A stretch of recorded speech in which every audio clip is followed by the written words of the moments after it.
Nagkilaw di ko karong adlaw mga ka-idol og nag-on pagyud ko para lambi kaya tong kaon ani. So siyempre sabay na nato kok.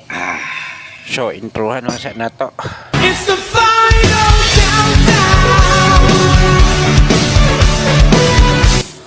Og mao ni nga isda mga ka-idol ang tawag namo diri lanoy.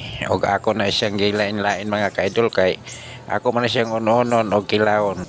Og kini nga isda mga ka-idol lami kini kilawon tamis-tamis ang unod ani. Og labas pa kay ni mga idol dito pa niniaging simana nakuha.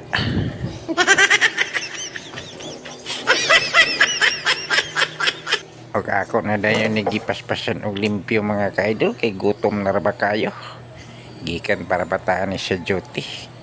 Bilar ba kayo kay alas 7 pa lang sa gabi tulog na. Ani mata tanang pod og alas 7 sa buntag sa dutyhan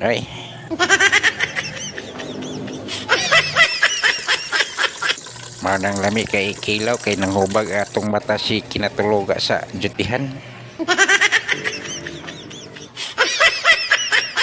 Og ako na nagipagtimplahan mga ka-idol ining human akong timplahan ning kinilaw asas. Magluto na po kong inununan ani mga ka-idol para may atong pagkaon ba. So nice.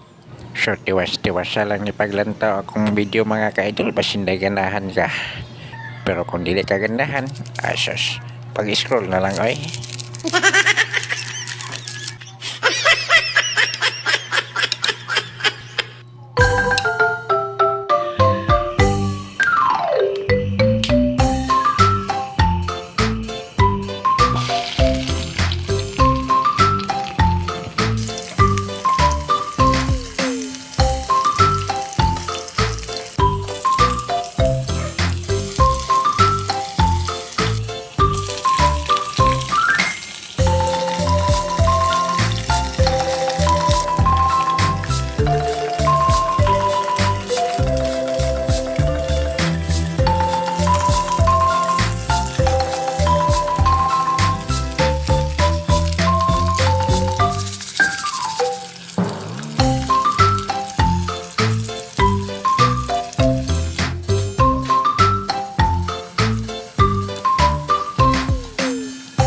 Gini siya mawala mga ka-idol.